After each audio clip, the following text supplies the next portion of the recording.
Hello everyone, this is Ross from retrodreambeam. I'm an eBay seller full-time. I've been doing this with my fiance Netta for more than 3 years now. Don't forget to like the video, subscribe to the channel. I'm about to go into what we're shipping out today on Halloween. Halloween. Happy Halloween, everyone. I can't talk apparently today. But before we get into this, we're going to talk about the drama for my title real quick. So this is just a guess that I'm taking on how all of this is going. But what actually happened was, I think last week a negative landed on our account. It was for like a floppy disk with a bunch of like different like games that someone like put onto the disk. I've never had issues, and then I have sold a bunch of big containers of floppy disk, individual ones with anything from like games on them to like programs and stuff. Like I said, I've never had any issues. So this person bought one of our games with like the little custom ones that someone like, I don't know if it's called, burned onto it or whatever. So I'm showing my age here. It's been too long since I've used floppy disks. So we sent that to them. The person didn't have a problem with that being like a custom thing for the floppy disk. They just couldn't get the particular one to work. So I let them know, like, okay, let's go ahead and do a return. That's probably the only solution here because I want the disk back. I can put it with another lot or go from there. Maybe eventually one day test it myself. That's not out of the question. And they were like, oh, no, go ahead and send me some other games. And that's not how eBay works. You don't just like you don't ask someone to send some other stuff. So I left it at the return. That was the solution and I said, I told them, I made sure to be clear, even though our account says free shipping, there are other times I just like to be clear to the customer, like, hey, we'll give you all the shipping back, everything, it just needs to come back. So we didn't get it after 30 days. They give us a negative, claiming like a bunch of fake stuff about it. So we contested the negative. That was incorrect because our whole listing was correct and all that stuff, and they claimed it wasn't.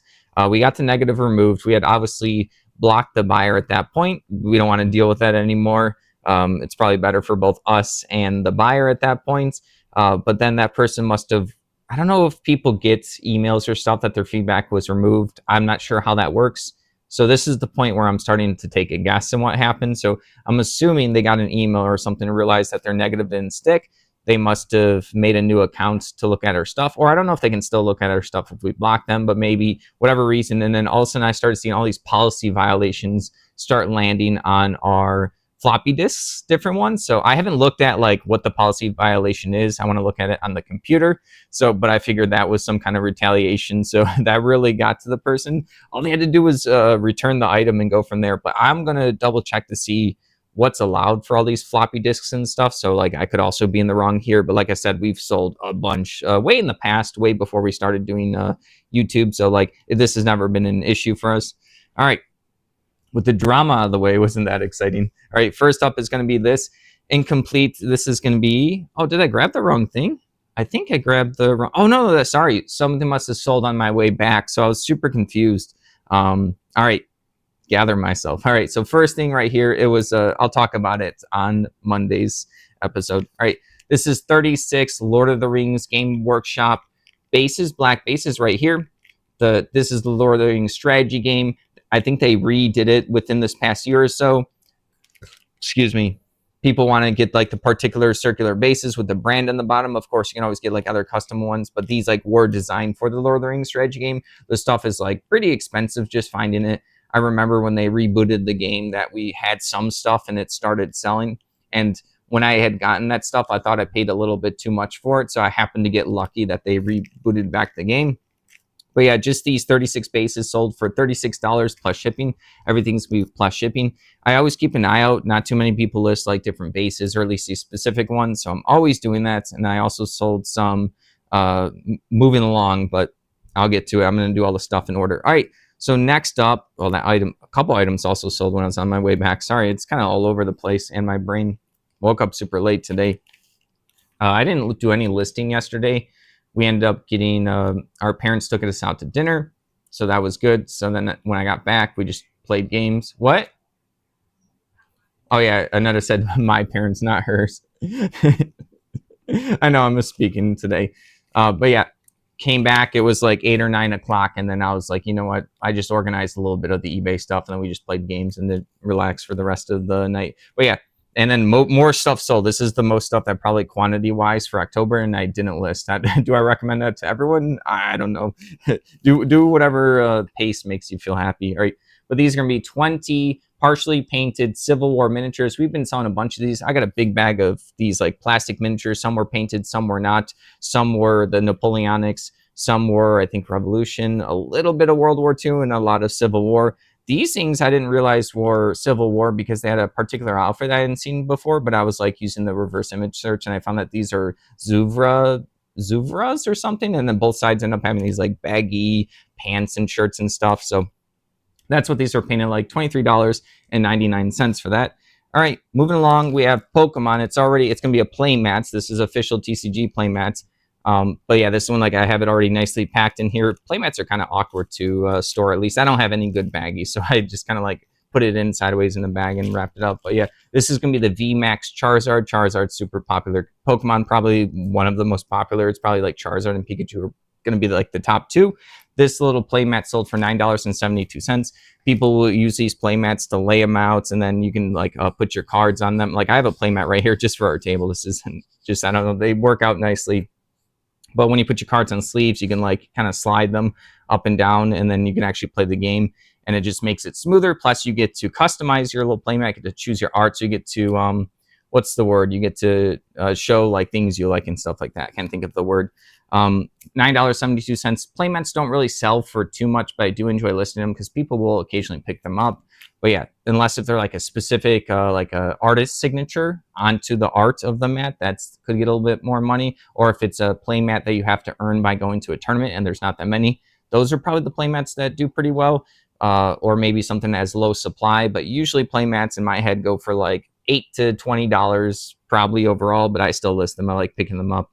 I'll grab them when they're cheap. All right, moving along, we have this. I don't even remember this. Anetta must have grabbed this at like a thrift store a long time ago, or maybe me. We've had a lot of our old listings sell. I'm talking about like our listings from our first year doing eBay. We still have some stuff that are stragglers that I'm like, it sells. I'm like, oh, wow, we still have that. So this is going to be some kind of Sesame Street 3D sticker kits where you're going to have these little buildings and you'll have stickers to put on. I don't know if they're reusable, but yeah, bunch of stickers in there. My only concern with this one is I hope the stickers, like it's sealed, the kit's sealed. I hope the stickers are still fine. I know stickers and goo and stuff can like have issues if you don't, like we have climate controlled, but all right, $7.78. So nothing too fancy for that one. I don't know if we made too much money, but hey, it sold. It was in like a bin where there's still a good amount of room. All right. Like I said, a lot of old listings selling. Moving along, we have this, which I also listed recently. This one's not an old one. These are going to be for Star Wars Legion. These are going to be little bases with stands. So the Star Wars Legion is going to be the Star Wars miniature game where you're like actually building and painting the miniatures. It's by Fantasy Flight Games. I don't know how popular it got, but I don't think they still have stuff around, or maybe there's a fan group that like works on it. Oh, hello. You almost never come up here. Watch out real quick. Hi. Are you going to stay there? We're waiting. Everyone's waiting. Hello. Okay, I think it's good. I think it's all good. All right. So these right here are just for the bases. I did pretty well. Oh, these are for spaceships. These end up going for $7.99. Like I said, I keep track of the bases. I do like to make sure that, you know, they're not damaged and broken. I make sure to do the measurements, try to figure out the brand, like what their official name is through the company. So $7.99 for that. All right. Moving along, Mutants and Masterminds annual RPG source book right here. I sell a lot of these different. This is by Green Ronin Publishing right here. I sell the Mutants and Mastermind stuff, and then also I think it's called like Hero or Hero Champions. I'll sell them occasionally, just superhero RPG stuff, role-playing game stuff. So we have, all right, there you go. She's flying away like a superhero. She distracted me. All right, we sell these, but they don't sell for too much. This one sold for $8. I do enjoy listing them and picking them up as long as they're cheap, because I know people do read them. They like the superhero world. More people like sci-fi and cyberpunk and the fantasy, like the D&D, Pathfinder, stuff like that, Starfinder. What's the other one I can't think of? I can't think of it right now. I want to say like cyberpunk. Oh, Shadowrun. Shadowrun's a super popular one that like old stuff can be really expensive. All right. Moving along, we have an incomplete board game, no box. Never played this one. Grand Austria Hotel right here.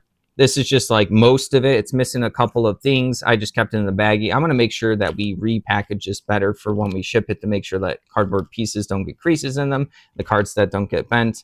But yeah, this ended up going for $15. I think this is in the realm. So it's going to be like a worker placement, meaning a worker placement for people that don't know is going to be like a board game where you have like a certain number of actions for your turn, and then they'll be represented by workers, usually some kind of like wooden meeple or something, or player pieces. And on your turn, you kind of take turns.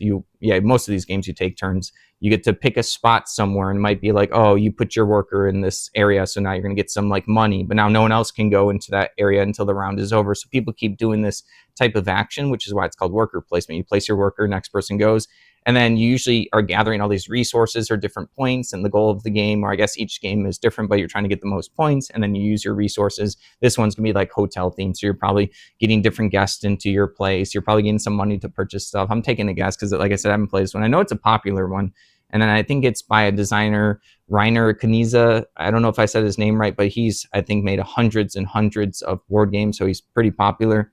All right, $15 for that. All right. Next up, this is a super interesting one because these are opened up but unused. These are going to be about a little bit more than 30 Snoopy Christmas napkins. So someone wants to use this for their holiday, for their Thanksgiving or Christmas or something, or maybe something else. But yeah, $8 for these. They were very clean when I got them from an estate sale. I made sure to keep them in a bag. I don't even think there was any that I had to toss out or anything. They basically like listed it, wrapped it up, and called it a day. I was like, I wonder if someone's gonna buy them with being open. But yeah, they are super clean, and people like Snoopy and Peanuts, and especially with the holidays coming around. All right, moving along. I took a lower offer on this one. This is incomplete. This is a cast tank Warhammer 40k bits and pieces right here. It looked like someone did like a spray paint of a brown, but then it started to like peel off a little bit, just a little bit. But yeah, someone can just spray over it or just paint over the spray paint at this point because it's like a primer. But like I said, I've done pretty well with the bits and pieces. People use them to modify their figures. They'll kit bash, I think is what it's called, where they just like put a bunch of pieces and make stuff. You can add these bits and pieces onto other figures. You can put them on the bases. You can do creative projects. People like this stuff. Maybe if you have a bunch of incomplete stuff, you can actually make another figure. $10 for this one. Yeah, people are really creative with the Warhammer 40k bits and pieces. And then all the auctions and stuff I go to, no one really cares about the bits and pieces. So that they end up being like the main thing I bid on because I do pretty well with them. I don't mind going through trying to identify them. I get to learn a little bit. It's hard for me because I've never played 40k, but I do like to at least struggle and learn. And then I do get rewarded by people purchasing and appreciating them. All right, next up, more miniature bases. These are going to be 18 Games Workshop. These are going to be like square bases. They have a center slot. I actually listed these during a live a week or two ago. I also had some with the sideways slants. The slant's just where the figure goes in, which way they're facing and which way their back is. But yeah, these were official. On the bottom, it says 1995 Games Workshop. On my listing, I actually said 1985. So when I was pulling these, I said, uh-oh, I made a mistake because I said it was 1985. So I messaged them right away. I was like, hey, my pictures, everything is correct about my whole listing except for they're 1995, not 1985. And they said, oh yeah, they said it's perfectly fine. They said that they went by the pictures anyways. And they asked me at the time if I had more. So I checked my listings. I sent them the listing with the slanted one, and they said, no, they only want the horizontal center right there. So I was like, I don't have any more right now. I was like, I have a lot of stuff to get through. I'll message you if I get more, but no promises anytime soon because I do have a lot to like go through, and I'm constantly listing stuff other than yesterday. All right. Next up is going to be this Monster Lab card game. This is going to be some kind of expansion for some kind of game. It's the Naughty expansion. So it has a bunch of like lewd cartoon, different pieces of art. There's like this guy right here, but he has like a monster in front right there covering it. So yeah, I don't know too much about this particular game, but I do pick up any time I find like the smaller like card games or party games. If they're cheap enough, I'll grab them because I know someone's going to want to complete their game. Expansions sometimes do better than base games. Just $5 for this one, but yeah, I probably got it for like 10 cents or less or something like that. So I don't spend too much on those, but I know some of the card games and party games I do well with sometimes, like more than that. All right, next up is going to be the Versus systems. The Utopia Battle System is going to be like a 2-player starter set. The Versus system is going to be mostly just Marvel, but they also have like DC, Batman. Sorry, Batman is DC. They have wrestling. I don't know what other, maybe Ninja Turtles and stuff. But yeah, this is going to be the rebooted edition of the game, I think. I think they have like 2 versions. This is the modern one. But yeah, this is just good for 2 players to play the game. And as Marvel characters, people like the Marvel. It's a dueling game, 1 versus 1. But yeah, there's a bunch of stuff. I have a lot of these, so I just went ahead and relisted one of these. This ended up selling for $12.96. It's showing that it's going to a repeat buyer. All right, moving along. I know I keep talking about it. More bases, miniature bases. These are all different. All these different bases are different types. I know 2 of them were Games Workshop, but one was for Lord of the Rings. The other one's probably going to be for, sorry, I didn't mention it, for the square ones are probably going to be for like goblins or dwarves or some of the skeletons, the smaller figures in Warhammer Fantasy probably. But yeah, these are going to be metal bases. These are like aluminum ones. People could magnetize stuff and then they can put them onto these bases. These are unbranded. These are 140 square, so it's going to be very similar to the size of these ones. It's 20 millimeters. Then I also got like a little packet of different, these were like the scraps I had. I think I sold all these metal miniature bases. You've seen me sell them if you've been watching the channel for a couple episodes. But yeah, there's 40 of them. These are different colors, different sizes. Yeah, these 3 different sizes in this, a pack of 40. They bought those as a combo order for $30. Yeah, I guess everyone is just doing the hobby right now with the colder weather and the holidays coming up. It is a good time for people to stay indoors, do all of these like miniature projects that they've been saving up, you know, like time and stuff. They needed to save up time, maybe vacation time from work, or maybe they like, because they can't go outside or don't want to go outside because it's cold, they're going to sit down and get a bunch of projects done. Maybe they've been saying like, I wanted to get done my 40 goblins for Warhammer Fantasy, or I want to get my Chaos Space Marines done already for the weekend. So I've been selling a lot of this stuff. All right, next up, probably more than normal. All right, we have the last thing for the day. This is going to be Space Empire's 4X log. This is from the C3I magazine. I believe there's 38 of these different magazines. They would come with a bunch of inserts, either like updates to games or just games themselves or tokens or little expansion packs. So Space Empires, it's been a long time since I've seen that. I think it's a game by like GMT or something. It's going to be this big boxed game, and it's called the 4X game. I forget exactly what the 4X game stands for, but it's going to be a longer game. So X, there's going to be like, one of the X's is extermination, so there's going to be combat. One of them is like expansion, so there's going to be some part of the game where you can explore. And then there's, I don't know what the other 2 X's are, but I know there's going to be technology or something. So yeah, they're really deep strategy games. I love 4X games. They take a while to learn, and you really have to sit down with people that want to take them like actually serious. But then you also want to find people that take them serious but not get like salty if, you know, part of the game might be like, you know, competing over stuff. So you really have to find a like perfect group to play 4X strategy games. It is hard to, like I said, to get into them, but they are super rewarding when you play them. Space Empires is one of the ones I've never played. I just like always eyed it, and I like it. And this is just, I guess, some kind of extra log sheet or something. Kind of crazy. Look at all this different stats. This is all for a game. People do play these games, like I said. They are really popular, the 4X games. That sold for $10 just for that magazine insert. All right, that's everything. Don't forget to like the video and subscribe to the channel if you'd like to help support us. Take a look at our links down below. Have a good Halloween.